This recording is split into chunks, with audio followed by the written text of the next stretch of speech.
Hello everyone, this is solar mobile charging station. So this is dual mode solar mobile charging station. You can charge the lithium ion battery by using solar as well as by using grid. As you can see here, solar module is given and the transformer is also given. And for the charging purpose and for the storage purpose, we have lithium ion battery. So basically here we have dual channel solar mobile charger. So for first channel we have 3 lithium ion batteries, and for another channel we have another set of 3 lithium ion batteries. Here we have, for demonstration, we have given only 2 lithium ion batteries. And again for charging purpose also we have 2 modes, one for solar and one for grid. So again one innovative feature is given in this solar mobile charging station, which is Internet of Things feature. So we have used Node MCU in this project. So whatever charging current, charging voltage and power is there, whether it is taking from the grid or the solar, it will be indicating in your mobile phone. So from your mobile phone you will be able to understand whether it is utilizing solar power or the grid power. If the solar power is not available, you can switch the charging to grid supply. Let us understand the circuit.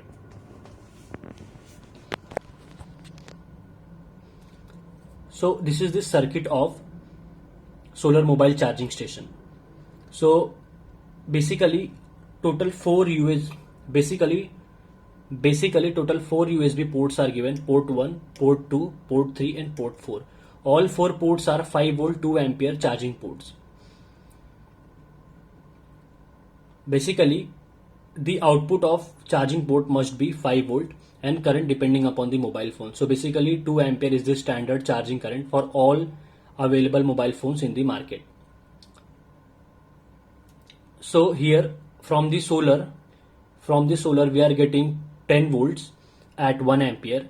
So for lithium ion battery charger we have TP4056 lithium ion battery charger module.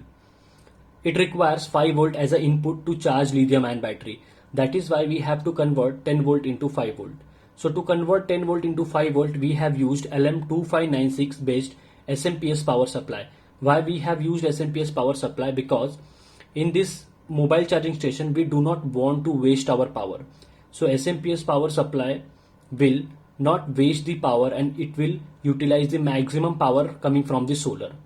So it will convert 12 volt, it will convert 10 volt into 5 volt, and that 5 volt will be given to TP4056 lithium ion battery charger. So this TP4056 lithium ion battery charger will charge set of 3 batteries connected in parallel. And again the lithium ion battery voltage is 3.7 volt. So 3.7 volt is not sufficient to charge the mobile phone. That is why we have to convert 3.7 volt into 5 volts. So that is to be done by the boost converter. So this is nothing but the boost converter, and the maximum current that you can draw from this boost converter is 2 ampere. So this boost converter is used to convert 3.7 volt into 5 volt, and then the output of boost converter is given to USB. It means we are getting 10 volt from the solar module, and all this is happening on DC level, right? The solar is producing DC, 10 volt DC is converted into 5 volt DC to charge the lithium ion battery. Then the output of lithium ion battery is given to boost converter, because lithium ion battery cannot charge your mobile phone. So the output of these 3 lithium ion batteries are given to 2 boost converters, 1 and 2, and another set of lithium ion battery is given to these 2 boost converter. Means these 2 USB ports are connected to these 3 batteries, and these 2 USB ports are connected to those batteries.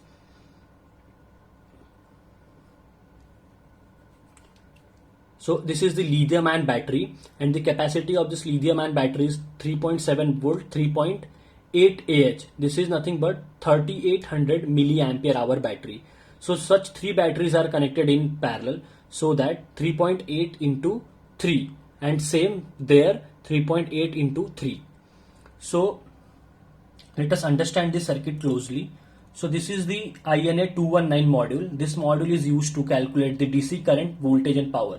This module is used to calculate the DC voltage, current and power pushing in the lithium ion batteries, whether it is from solar or from the grid. So again we have grid supply over here.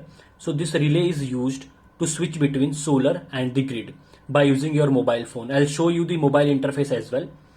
Basically, this is the Node MCU part, Node MCU microcontroller. This microcontroller is used to calculate the voltage, current and power of the lithium ion battery, and it will display this voltage, current and power in your mobile phone wherever you are in the country, because it works on internet.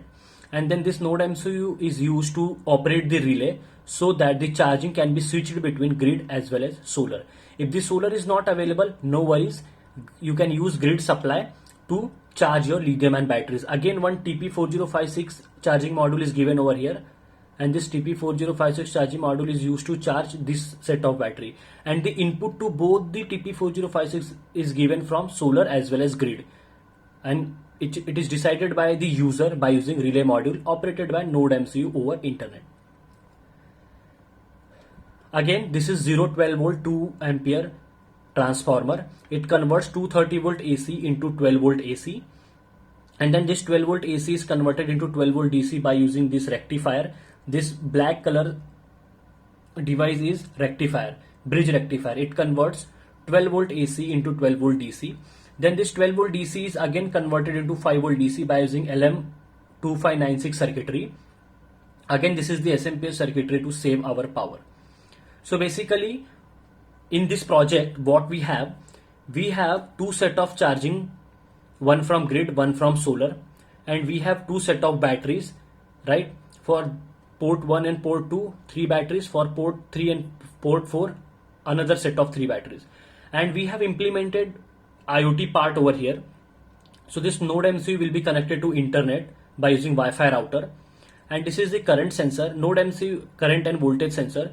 This current and voltage sensor will take the charging voltage and current, and it will supply and it will inform Node MCU, and same data Node MCU will display on the mobile phone by using internet facility. So let us see the mobile interface. Thank you very much.